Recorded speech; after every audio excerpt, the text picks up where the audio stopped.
need for Israel studies. We're seeing these investments. As I say, most of these centers, most of these chairs are just being created in the last 2-3 years. They're beginning to invest more money. They're talking about investing even more money in it. Again, we're partially limited by the talent available. We're not interested in Yeridan. One of our philanthropists, our main philanthropist, for example, has said that we will only support professors for 2 years in the United States because they're afraid that we might in some way encourage a brain drain from Israel, and we don't want to do that. It's very expensive. If you create centers of Israel studies, we're talking about anywhere from $10 to $30 million. To create chairs, it's $1 to $5 million. For our visiting scholar program, it's relatively cheap. You should all invest. It's only $50,000. But money is an issue, of course. But I think what we're seeing is over the next 20 years, this is a long-term project. This isn't something you can solve overnight, even by throwing money out. This is going to take 10, 20 years of investing where we're going to create jobs at the top. We're going to train people at the bottom to fill those jobs in the future. They are going to then create scholarly output. They're going to create books. They're going to create curricula. They're going to create materials that will then be distributed throughout the educational system. They will become the people who are asked to be part of the political process. They will be the people who the media will begin to use as resources. And at that point, I think you will see Israel in an entirely different, much more informed, and I think overall more positive light in the United States. And I think that will ultimately also have a very positive impact on U.S.-Israel relations. Thank you very much. I'll take questions, comments. Thank you. Our advice bound Anna Gibon, Edward Cohen, Tamar Sterntal, Justus Weiner, I've forgotten anybody, Berf Dubov. Okay, we'll do it as we can take in the course of the questions 3 more. We'll do it in 3 rounds of 3. However you like. Yeah? Okay. First one, Howard, Professor Gerald Steinberg. Howard first. Thank you, Manfred. Thank you, Mitchell, for an excellent overview. I'm here. A couple of quick questions. One, you mentioned toward the beginning of your remarks that this has been driven by philanthropists and then used almost in the same sentence, almost interchangeably, community. And they can be different. They can be the same. To what extent is the organized community, the community relations organizations particularly, were they aware of the problem that penetrated the universities early with Arab studies and non-Israel-oriented studies? To what extent have they been involved? To what extent is it driving any community policy, philanthropists and community working together? Second is, toward the latter part of your talk, you mentioned of course, the difference you spoke about, did not just mention, Middle Eastern studies versus Israel studies. To what extent is there any cross-fertilization, particularly amongst the students? Professors, I'm not so sure about, but do you have any information tracking students who are Middle East majors taking any Israel studies and vice versa? Yes, I'd like to ask a question about what you talked about Microphone. now also.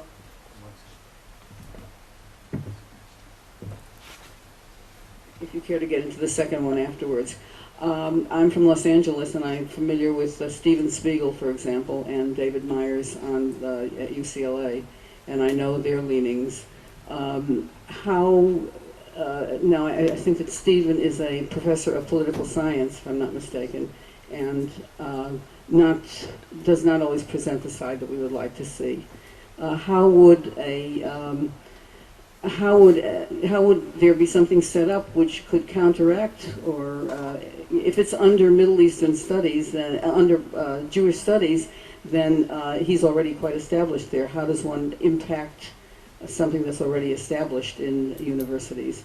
Number one. And number two, if you get into this afterwards, I wondered if all the information recently that's come out about Obama is having an effect on on the political situation. Edward? First of all, I want to thank you for your eloquence, and that explains why your name is Bard, because in Britain, of course, the Bard is William Shakespeare. I wanted to make 2 points. One is that the Arab studies are financed by Arab countries, and I think the way you've presented it is that most of them are really more propaganda than actual objective Arab studies. And what you seem to be saying is that we need to do the same thing. If they're doing propaganda, we also have to do propaganda. Now, the job of universities is to be teaching something, showing all sides. And there is a dilemma there. If they're doing it, then we have to do it. But how do we deal with that? And the other question is, I'm not quite sure what it means by Israeli studies. What do you personally think should be included and what should be excluded in the subject of Israeli studies? Israel. Those are all good, tough questions. First question about the community and philanthropists working together. Community's been aware of these problems because, for example, Jewish community relations councils, which, as you may know, are the professionals in the community who work with institutions like the universities, have generally been aware of sort of the usual suspects, shall we say, people who are very visible in their anti-Israel activities on a campus, for example, but not necessarily some of the more subtle people who may mostly restrict their political agendas to the classroom and not necessarily be as active outside the classroom. And those community relations professionals and community relations councils, I think over the years have engaged and tried to help students and try to get involved at different times. But they were not the ones, for the most part, driving this move toward Israel studies. It was more me and others going to philanthropists and trying to educate them about this problem and getting them involved. That said, there's at least one community which was more institution-driven, and that's in Chicago. That one of the professionals of the Jewish Federation in Chicago was someone with an academic background who also understood this problem, and he was able to raise money from some of the machers in the Chicago area to start a program doing some of the similar kinds of things to what I talked about. So there is some working together, but not nearly enough. For example, we try. Hillel is a wonderful institution, and it is very idiosyncratic, however, from campus to campus. It's a kind of a feudal organization where each individual Hillel director has their own fiefdom, and depending on the director, they will have very different approaches, and some are not the most active on Israel. To give you an example, we think that they should be very actively using our visiting Israel professors. And our Israeli professors want to be helpful and speak to students at Hillel and so on. And at Stanford University, I was there in the spring, right before the Yom HaAtzmaut celebrations. I said, I know you have big events coming up. Are you inviting our visiting professor? In fact, we have 2 visiting professors there. Are you inviting them to participate, to do anything? And they said no. And even when one of our professors actively tried to contact them, they got no real reaction. Again, don't generalize this to all Hillels. There are some that are exactly the opposite. This year we're running 2 pilot programs, for example, at American University and George Washington University, where we have 2 very good Israel scholars who we've started meetings with Birthright alumni. As you may know, Birthright's, again, been a tremendous success. I think probably the biggest, most important program developed in the last 25 years. But the one weakness everyone has recognized is the follow-up. So we're trying to follow up with using our Israel professors to be a resource again and someone to keep them connected to Israel. So there's some working together, but not enough. For example, I would love to see AIPAC get its mockers who naturally would be interested in seeing Israel studies on campus, and, as an organization telling their mockers, you should be involved in this process, and other organizations. That's not really happening. On the question of cross-fertilization between Middle East studies and Israel studies, there is some. I mean, we have a couple of our graduate students that we're funding actually have advisors or working with people in Middle East studies, including Rashid Khalidi at Columbia, and some of the people who, wouldn't be my first choice of people to discuss issues with necessarily, but they are having a cross-fertilization in that way. At some places like Brandeis, it's a completely different story. They have a Middle East studies program run by what's his name? Who was at the Jaffe Center, Shai Feldman, and it's a very good program, and there is a lot of cross-fertilization there. The question about UCLA, I happen to know quite a bit about Steve Spiegel and UCLA because Steve Spiegel was my dissertation advisor. You don't have to worry about Steve Spiegel. Steve Spiegel is extremely pro-Israel. His classes, unless they've radically changed since I was there, in the dark ages, were not remotely problematic. He's someone on the American political center left, but certainly very mainstream. He's someone who also is very involved as an advisor to Democratic politicians, not the least problematic. Myers, the guy in Jewish studies, is a little bit different story. Again, not an anti-Israel guy, but he's a difficult character. There are other people at UCLA who are even more problematic. There's an Israeli professor, for example, named Gabi Peterman, who was militantly anti-Israel. Just to give you an example of the situation at UCLA with the non-Jewish professors, when they decided to create a Center of Israel Studies, apparently a letter was written by a group of professors that said, why should there be a Center for Israel Studies? There is no such thing as Israel. That kind of thing happens, but Steve Spiegel is not a problem, and overall UCLA is a very good place, and I think it's going to get better when they hire people. The question about revelations about Obama, first of all, you shouldn't believe about 90% of the stuff that's said about Obama. A lot of it's just complete rubbish. Obama is someone who has close ties with people in the Jewish community in Chicago, some of his top fundraisers and not just advisors, but supporters, especially from Congress, are some of the most pro-Israel people. What I've written about Obama in generally is that you shouldn't look at what he says about Israel. If you look at what he says about Israel, he said what anybody in America would want him to, any pro-Israel person would want him to say. I mean, you can't find anything remotely critical of Israel in anything that I know of that he's said. The issue with Obama is, and I think with McCain or any candidate, is you have to look at their broader foreign policy vision. When I did my dissertation, it was on domestic influences on U.S. Middle East policy. And basically what I found was the most important determinant of U.S. policy is the president's worldview, the president's ideology, because he or she would get conflicting advice, and how they determine which advice to accept on any given issue depends on their worldview. So what you really need to look at is what does Obama think about the world? And one problem with him is it's not entirely clear what his worldview is, or that he has a worldview. I tend to see his expressions regarding foreign policy as very much like President Jimmy Carter, as president, not as post-president, which is very different.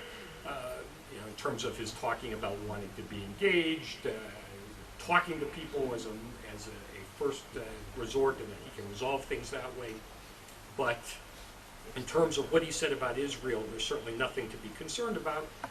The question is who is going to be advising him, what sort of advice is he going to get, how strong are his views, his worldview, and how that will affect ultimately his policies on Israel. And that will be up to the voters. I can tell you, the latest poll data just came out this week from Gallup said it looks like Obama's tracking at about 74% of the Jewish vote, which is about average.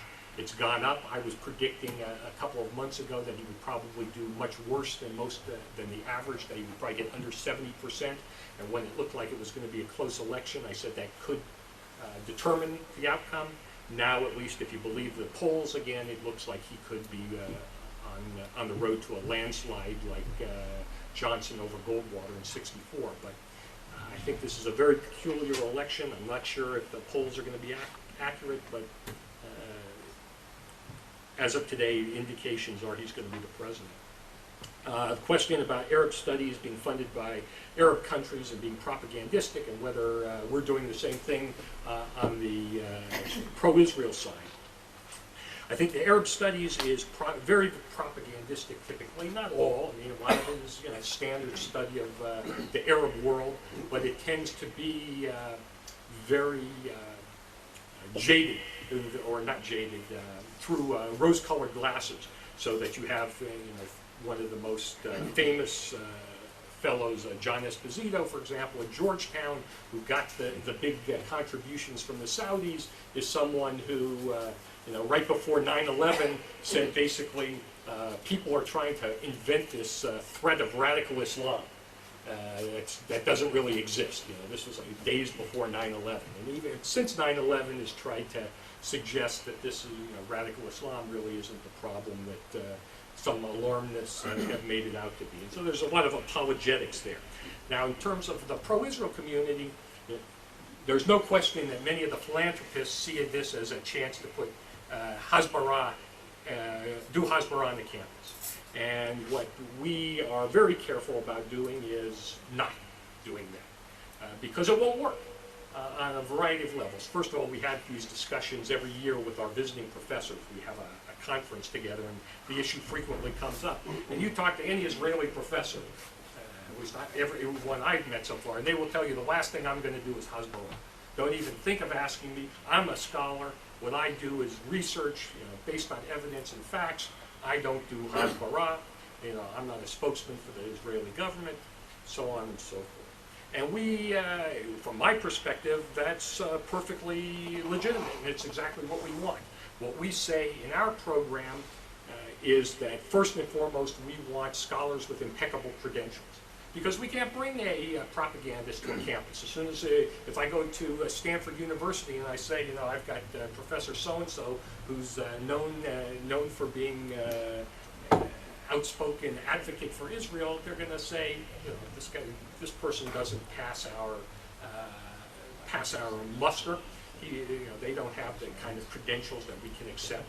So we pick people based on their academic backgrounds, and we also, in our program, ask the universities to match our investment. So the university, by matching our investment, is saying we also recognize that this person is someone of academic standing that deserves to be here.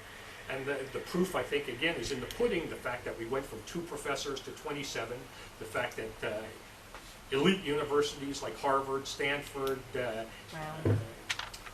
Brown. All of the major elite universities take our professors and come to us asking, because they know the people that we're bringing are the top academics in their field.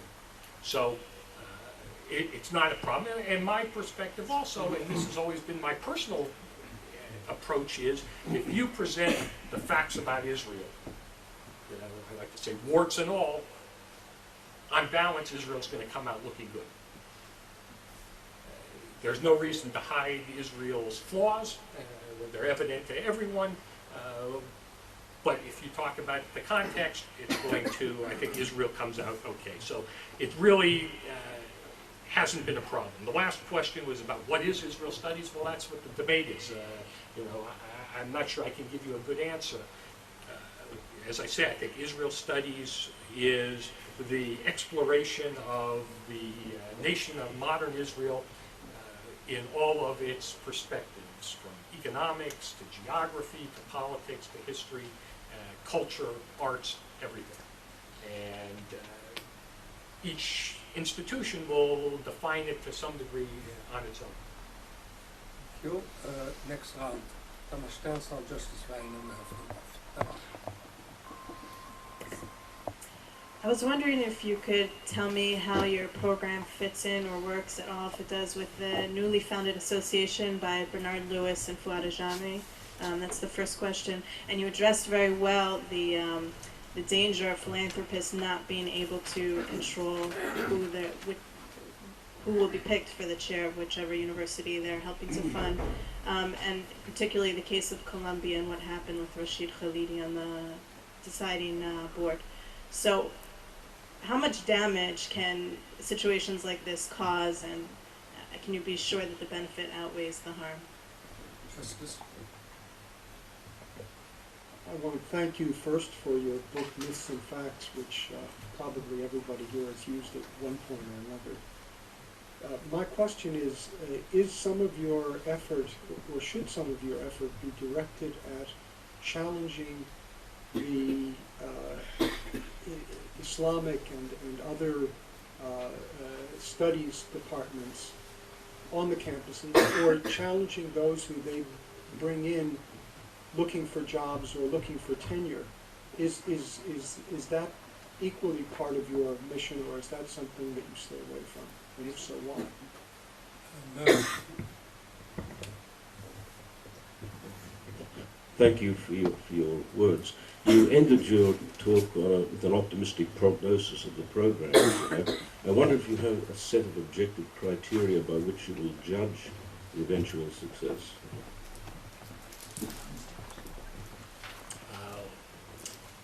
The first question to Mark about I don't know how many of you know, in Middle East Studies is called the Middle East Studies Association, MESA, which has, like the Middle East Studies departments over the years, essentially been hijacked by anti-Israel members of that association. There are plenty of people who are not anti-Israel in the association, but I think Martin Kramer also did a study of this. If you look at the kinds of papers that are presented at each conference at MESA, the titles about Israeli colonialism and apartheid and that kind of thing, and the number disproportionate to Israel's place in the Middle East, you can see the bias of that institution. And so for a long time, people have talked about coming up with some alternative to MESA. And Bernard Lewis, who I'm sure you all know is probably the most eminent Orientalist in the classic sense, and Fuad Ajami, a Lebanese, who is one of the most respected scholars in the United States, have joined up with some others to create a new Society for Middle East Studies, in the hope that this will eventually develop into a more reputable professional association for scholars of the Middle East. So far it hasn't done very much. They had an introductory short conference that was very narrowly focused. We haven't been directly working with them yet, but it's something I'm hoping that we'll be able to do in the future. The damage that can be done by bad scholars, and whether it's worth the cost when you have those kinds of people getting chairs. Well, look, it's a major problem when someone who is a bad scholar gets a position in any of the fields, and it can be extremely damaging to a campus. And unfortunately, there's frequently very little you can do about that, which goes to Justice's question, I think, is what do you do when you have people who aren't good? Do you counter them? Do you try to keep them from being hired? Do you try to keep them from getting tenure? Do you try to get them fired? My approach through my organization is we're not in the business of necessarily countering anybody or silencing anybody or trying to prevent people from getting tenure. Our organizational approach is when you do those things, you get into free speech debates usually, and almost inevitably we lose, because you're trying to, it's presented as you're trying to squelch free speech, and the person who's doing the squelching always looks bad. Our approach has been, look, we don't care what anybody else is saying on the campus. We're going to bring the best scholars we can find to talk about Israel. And so if it's on a campus where someone is not presenting a scholarly approach to Israel, then at least on that campus there will be an alternative point of view, alternative scholarship. And we don't set out necessarily to respond one-to-one to campuses that are known to be hostile. You know, when I said we have 27 visiting professors, we didn't say, okay, what are the 27 campuses we consider the most anti-Israel in America, and let's put people there. We didn't do that. What we say is we want campuses that are the most prestigious, that usually have large Jewish student populations, but not always. For example, as I mentioned, we had somebody at Notre Dame. We look for campuses where we think we can have the biggest impact, that are geographically diverse. And there's actually three categories. There are some campuses that are anti-Israel. There are some campuses that just have nothing about Israel. And then there are campuses that actually have good programs or are trying to build programs in Israel. And we think by bringing someone there, that will be a catalyst for the program. And also part of our bigger agenda is we think if we put a visiting professor on a campus, that university will say, boy, that professor was so good, we want someone like that here all the time. We want an endowment or we want a visitor all the time. And it's worked that way. At several of the universities where we've placed visitors, they now either have or are trying to create a longer-term position. Now, as far as whether it's important to do that challenging, I think it is. And there are other people, you know, Daniel Pipes, probably the most well-known for it. I think you can challenge people on their academic work. You don't challenge them on an ad hominem basis. You challenge them on their scholarship. Is this meet the standards of academic rigor in their particular field? And if it doesn't, they should have to answer for it. And they should, you know, the tenure committee should be informed that this is a person whose work is not meriting, doesn't have the respect of the scholars in its field. I mean, you take a book like The Israel Lobby by Walter Mearsheimer. If that had been reviewed by anybody who knows anything about the Israel Lobby, you know, it would never have seen the light of day because it was so inaccurate and poorly researched. You had a case last year at Barnard University, some of you may have read, about a Palestinian Arab archaeologist who was up for tenure. And she wrote a book that was, some of you may know more about this than me, that basically was talking about archaeology and suggesting that much of Israeli archaeology was politically driven and some of the findings might be more political than archaeological.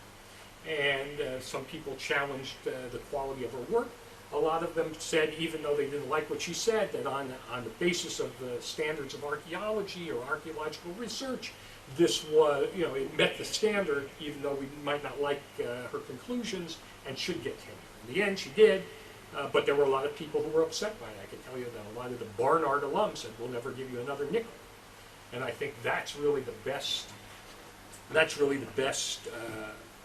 way to get universities to change their way, because as I said at the beginning, what universities care most about is money. If you hurt them in their pocketbook, that's what's going to make a difference. And if donors begin to make clear that anti-Israel activities or anti-Semitic activities are unacceptable on the campus, and that hiring people whose academic credentials and academic work that doesn't meet objective standards of the field are not treated appropriately, that the funds will be withdrawn.